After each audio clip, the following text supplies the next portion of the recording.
갖춘 아들이 태어나고 달라진 시댁의 태도와 남편에게서 처음으로 본 자상한 태도, 주위로 하여금 잘난 아들 뒀다 부러움의 눈길을 받았던 저는 제 아들만 봐도 밥 한 술 안 떠도 배가 부를 정도였습니다.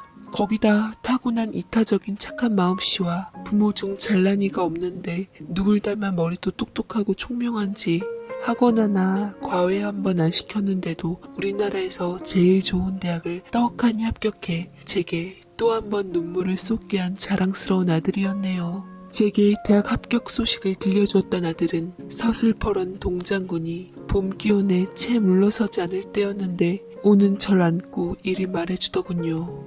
어머니, 그동안 저 키워주시느라 고생 많이 하셨어요. 제가 대학 가서 공부 더 열심히 해서 어머니가 바라시는 대로 번듯하게 출세해 어머니께 더 잘하고 효도하는 아들 되겠습니다. 오래오래 제 곁에만 머물러 주세요. 라고 예쁜 말을 골라서 하는데 이놈의 자식은 어느 이 집 귀한 아들인지 참으로 대견스럽고 든든하더이다. 행여 아들 밥 굶고 다닐까 싶어 일부러 대학 근처까지 가서 이사해 뒷바라지를 했습니다.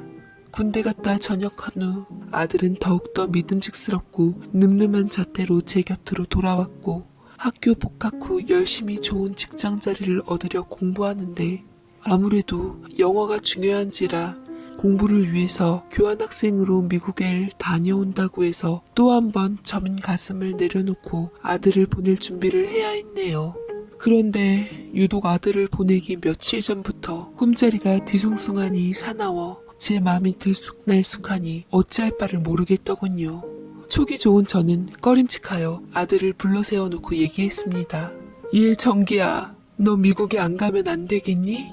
물론 좋은 기회란 건 알긴 하다만 엄마가 꿈이 별로 좋지라는 게 걱정스럽구나 라고 했더니 제 아들은 여느 때처럼 예쁘게 웃으며 그 따뜻한 큰 손으로 제 거친 손을 잡아주었습니다. 어머니, 걱정 마세요.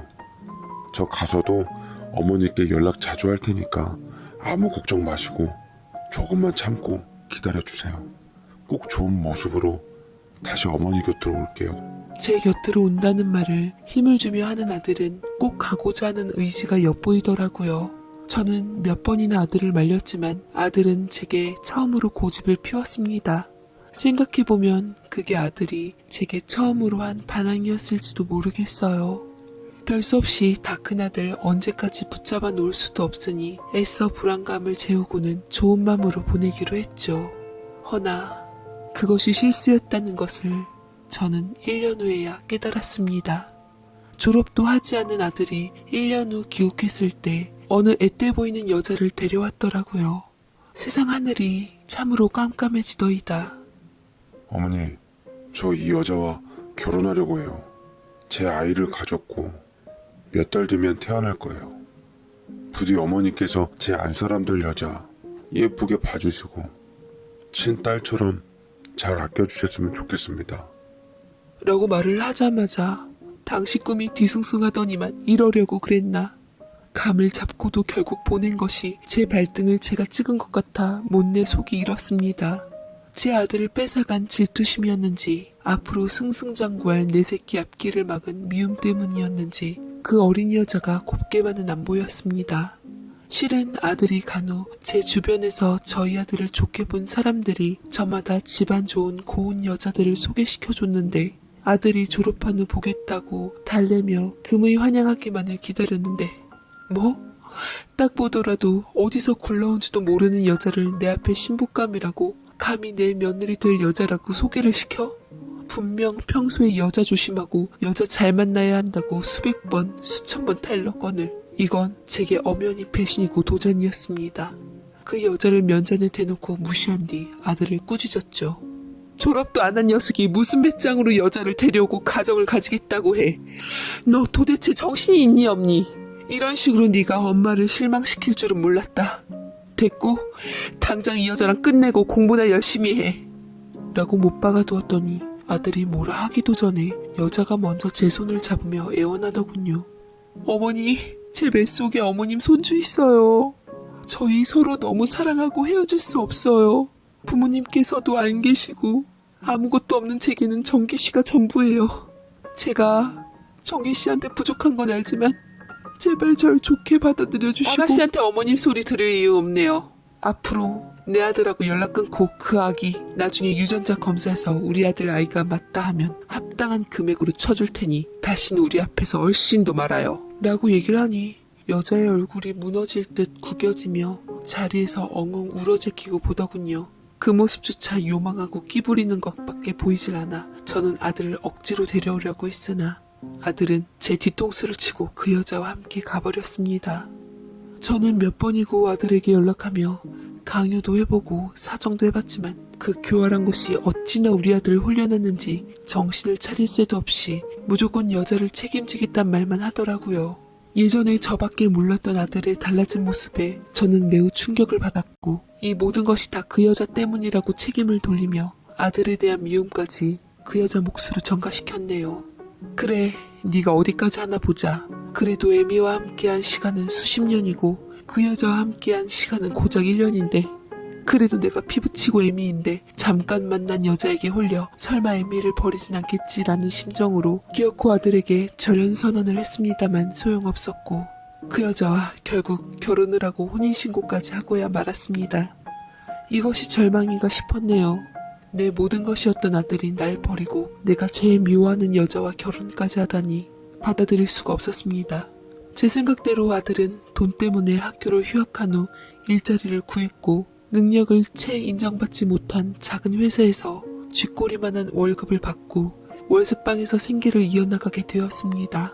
그 사이에 내 아들의 아들이 태어났고 그 아들 때문에 내 아들은 가장이라는 힘겨운 무게를 견디며 힘겹게 살아가게 되었네요. 멀리서나마 지켜보며 이 소식을 다 알게 되었을 때 시간이 흐를수록 여자의 미움은 쌓여져 갔고 우리 아들은 온전히 그 여자에게 뺏기게 되었습니다. 밤마다 잠 한숨 자본 적이 없어요. 아들 걱정에 그때 그 순간 말리지 못한 것을 후회를 머금고 살았습니다. 제 아들은 자기가 애비가 되고 부모가 되어서야 제 맘을 알았는지 지 아들이 좀 자란 후 저를 몇 번 찾아왔지만 전 냉정하게 입술을 깨물며 다 내쳐냈습니다. 그럴 때마다 아들은 어린 자기 아들을 안으며 눈물을 흘리고는 죄송해요 어머니. 하지만 저 정말 행복하게 잘 살고 있어요. 제 아들도 어머니가 저 얻으셨을 때처럼 힘들게 얻었어요. 어머니께 보여드리려고 손주 보심 마음 좀 풀어지실까 싶어 집사람 위험한 거 감수하고 낳게 했어요. 어머니를 잃고 싶지 않아서요. 저희 받아주시면 더할 나위 없이 행복할 텐데 왜 어머니께서 라고 말을 못 이은 채 쓸쓸하게 뒷모습을 보이며 갔습니다. 아들이 그렇게 오고 갈 때마다 얼마나 눈물을 흘렸는지 모릅니다. 어찌 보면 다 내 욕심인지도 모르는데 아들이 그 어느 때보다 행복하다는 그 말을 믿고 이제 내려놔야겠다 싶었습니다. 애 낳고 잘 살고 있는 마당에 더 이상 뻗대어 아들 가슴에 생채기를 내고 싶진 않았어요. 흡사 성경 속에 나오는 솔로몬의 재판을 받았던 아이의 친엄마가 아이를 지키기 위해 상대편 여자에게 온전히 내어준 것처럼 저 역시 그러기로 맘먹고 몇 년 만에 아들에게 먼저 전화하며 식사나 같이 하자고 불렀습니다. 아들이 울먹이며 감사하다고 전화기 너머로 흐느끼는 소리가 나는데 저도 새어나오는 울음을 삼키고서 아들이 좋아했던 요리를 해주려고 장을 보고는 음식들을 거하게 장만했습니다. 다시 아들과 화해하는 순간을 돌이키니 마음이 편해지더군요. 그런데 이상하게 시간이 많이 흘러올 때가 지났는데도 아들은 오질 않았습니다. 좀 더 기다리다가 불안감에 먼저 전화를 해봤는데 이상하게 한참이나 안 받다가 나중에 누군가가 받았어요. 바로 그 여자였습니다. 그런데 그 여자가 제게 악을 바락바락 치더군요. 이게 다 당신 때문이에요. 그렇게 내게 당신 아들을 주지 못하시더니 결국은 우리 남편이랑 우리 아들 다 같이 하늘나라로 가버렸잖아요. 이제 시원하세요? 만족하냐고요? 라고 통곡을 쏟아내는데 저는 듣고도 제 귀를 의심해서 진짜 그게 무슨 소리냐고 물었지만 한결같이 대답은 같았습니다. 저는 도무지 믿겨지질 않아 반쯤 실성한 상태로 택시를 타고 병원으로 향했고 그 안에서 아들과 아들의 아들이 최조상 나는 못 볼 꼴을 보고야 말았네요. 장례식 날 그 아이는 검은색 상복을 입고 뻔뻔스런 작태로 힘없이 손님을 맞았고 이 와중에도 저럴 여유를 부리는 꼴이 도저히 용서 못할 것 같아 단숨에 뺨을 후려쳤습니다. 이 못된 것! 내 아들을 먼저 보내고 어쩜 그렇게 멀쩡하게 있니? 무섭다 무서워. 불쌍한 내 아들. 우리 모자 사이 갈라놓고 영원히 내게서 아들을 뺏어가니 이제 어쩔 거냐? 어쩔 거냐고! 저도 아들을 잃었어요. 제 남편도 잃고 제 아들을 잃었다고요. 그날 밤 졸린 눈을 비비고 엄마 품에서 잠들겠다고 했던 내 아들을 남편이 당신에게 제 아들을 보여주고 싶다고 억지로 떼어가서 내 아들도 함께 가버렸어요. 당신만 아니었더라도 우리 가족은 지금까지 행복했을 거라고요. 라면서 서럽게 우는데 장례식장에서 모든 사람들이 절 보는 시선은 저마다 곱질 않았고 저는 그 시선들에 개의치 않은 채 그 여자에게 다시 한번 달려들어 머리채를 뜯어놓은 후 한바탕 난리를 쳐댔습니다. 그 여자는 반항 한번 안 한 채 제게 순순히 당하더라고요.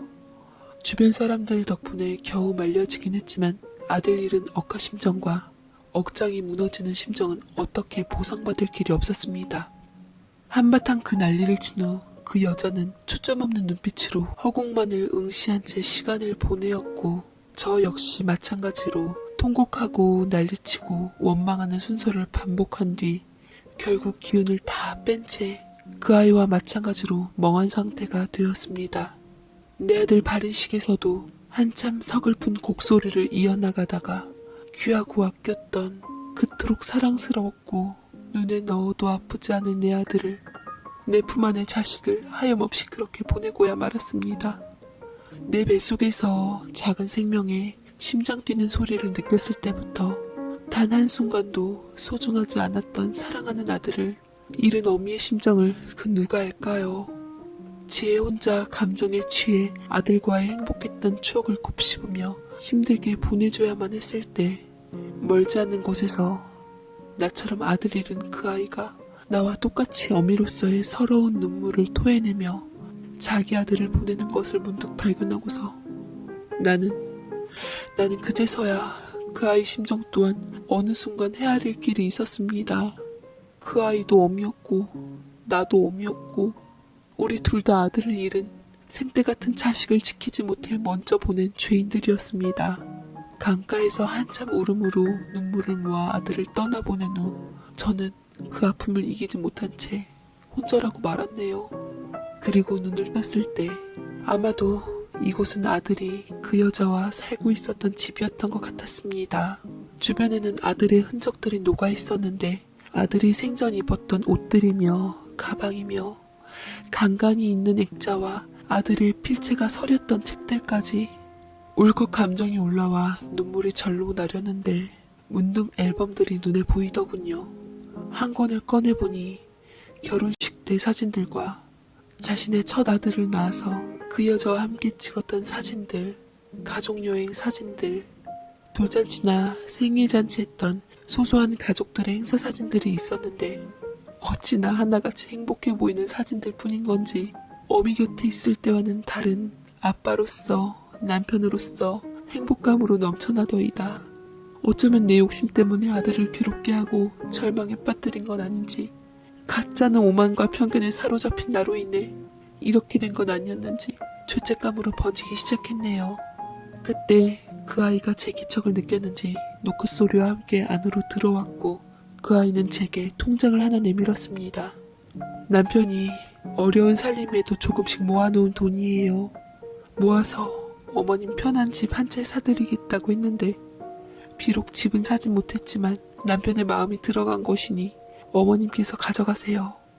그리고 남편이 보험을 몇 개 들어놓은 것이 있는데 그 보험금도 다 가져가세요. 라고 말하는데 이악 물고 담담하듯 말하는 그 여자는 조금만 건드려도 울음을 쏟아낼 것 같았습니다. 내 아들이 사랑했던 그 여자는 어리고 여렸지만 나보다 강하더군요. 이윽고 그 집을 떠난 뒤 내게 말한 대로 보험금은 제 통장에 모두 입금이 되었고 몇 억이나 되는 적지 않은 돈이었습니다. 이 정도 금액이면 욕심 날 만도 할 텐데 왜 그 아이는 단 한 푼도 욕심내지 않은 채 내게 모두 건네준 건지 잘 모르겠더군요. 게다가 그 아이는 나중에 안 것이었지만 뱃속에 내 아들의 둘째 아이도 갖고 있었습니다. 나중에 그 아이가 일하고 있다던 회사 근처에 맴돌다 만삭이 되어 끙끙거리며 가는 그 아이를 보았네요. 아이가 태어날 시점이 얼마 안 남아 보였는데 공교롭게도 내 아들이 태어난 계절과 같은 겨울이었습니다. 그리고 정말로 우연인지 운명인지 아들 지인에게 들은 얘기로는 그 아이가 낳은 둘째는 또 아들이었다는데 시간은 달랐지만 내 아들이 태어난 날과 같았네요. 부모 없어 혼자 산부인과에서 아이에게 젖을 물릴 그 아이와 내 손주를 생각해서 저는 모든 걸 다 내려놓고 그곳을 찾았습니다. 그런데 그 아이가 뭐가 잘못되었는지 아이를 낳은 뒤 큰 병원으로 옮겼다고 하더라고요. 담당 의사라는 작자에게 보호자를 자처하며 어찌된 일인지 묻자 첫째 아이 때도 위험한 상태로 아이를 낳았습니다. 사모님이 워낙 선천적으로 몸이 약한 데다 임신 중독증에 쌍각자궁안에 전치태반까지 여러모로 출산이 힘든 상황이었어요. 그렇지만 남편분이 그토록 기다렸던 아이라고 해서 꼭 낳고 싶다고 말씀하셔서 병원에 내내 입원해서 겨우 낳았는데 둘째가 빨리 찾아와서 몸에 타격이 더 있으셨던 것 같습니다. 라고 말씀하시는데 저는 얘기를 듣고서 큰 병원으로 향했고 그 아이는 호흡기를 낀 채 중환자실에 입원해 있었습니다. 신생아실에서 어미 초유조차 먹지 못한 내 손주가 지 어미가 어떻게 된 것도 모른 채 살겠다고 젖병을 물고 있더군요. 보호자조차 없어서 혼자 전전긍긍하며 입원해 아이를 낳은 그 아이를 생각하니 훗날 아들을 대체 어떻게 보려고 제가 이렇게 못할 짓을 했는지 깊은 후회가 들었습니다. 부디 너무 늦질 않길 바라며 저는 의사 선생님께 찾아가 간곡히 부탁드렸네요. 제 며느리입니다. 치료비가 얼마가 되더라도 제 며느리 꼭 좀 살려주세요. 늙은이가 이렇게 부탁드립니다. 간절히 눈물로써 기도를 하고 아들에게도 제 지난 행동들을 자책하며 제발 네 안사람을 지키게 해달라고 바라고 또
있었나이다.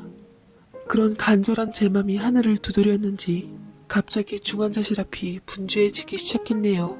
그리고 한참 있다가 의사 선생님께서 제가 그토록 바라고 듣고픈 말을 해주셨습니다. 환자분 위험한 고비는 넘기셨어요. 까딱 잘못하면 정말 큰일 날 뻔했습니다. 어머님께서 힘드시겠지만 환자분 곁을 잘 지켜주시길 바랍니다. 저는 그 자리에서 한참을 통곡을 하며 주저앉고 말았습니다. 깨어난 며느리의 곁을 제가 지키자 정신이 든 며느리는 낯설어하고 불안해하기도 했지만 좋은 말로 잘 얘기를 해주니 며느리도 눈물을 쏟더라고요. 미안하다 아가. 내가 너무 늦었구나. 네 말처럼 못난 늙은이 추한 욕심을 부리다가 다들 괴롭게 보냈어. 네 말대로 다 내 탓이다. 내가 미안하고 다 잘못했다. 내 살아생전 너에게 어떻게 해서든 이 죄값을 다 치를 테니 부디 용서해다오 아가. 라면서 며느리의 손을 잡아주었고 며느리도 흐느끼면서 손가락을 움직여 주름진 제 손을 힘겹게 잡아주었습니다. 비록 제 아들을 잃었지만 그 아들 덕에 며느리가 생겼고 이제는 딸이나 진비 없네요. 며느리가 속에 어떤 마음을 품고 있든 저는 며느리를 딸이라 생각하며 잘해주려고 노력하고 며느리도 제 마음이 닿았는지 거리를 두면서도 마음을 조금씩 열어가고 있습니다. 며느리와 가까운 데서 살고 있고 자주 왕래하고 있는 걸로 만족합니다. 쉽지 않을 걸 알지만 우리에게는 시간이 많이 필요하겠죠. 그리고 저와 며느리를 이어주는 우리 아들의 둘째 손주가 있으니깐요. 조금 있으면 돌잔치도 해야 할 텐데 우리 둘째 손주 오래오래 행복하게 잘 살라고 우리 아들 때 차려준 돌상 이상으로 신경 써서 잘 해주려 합니다. 이 할미가 해줄 일은 부디 건강하고 잘 살길 바라는 일밖에는 없네요. 부족한 제 사연 읽어주셔서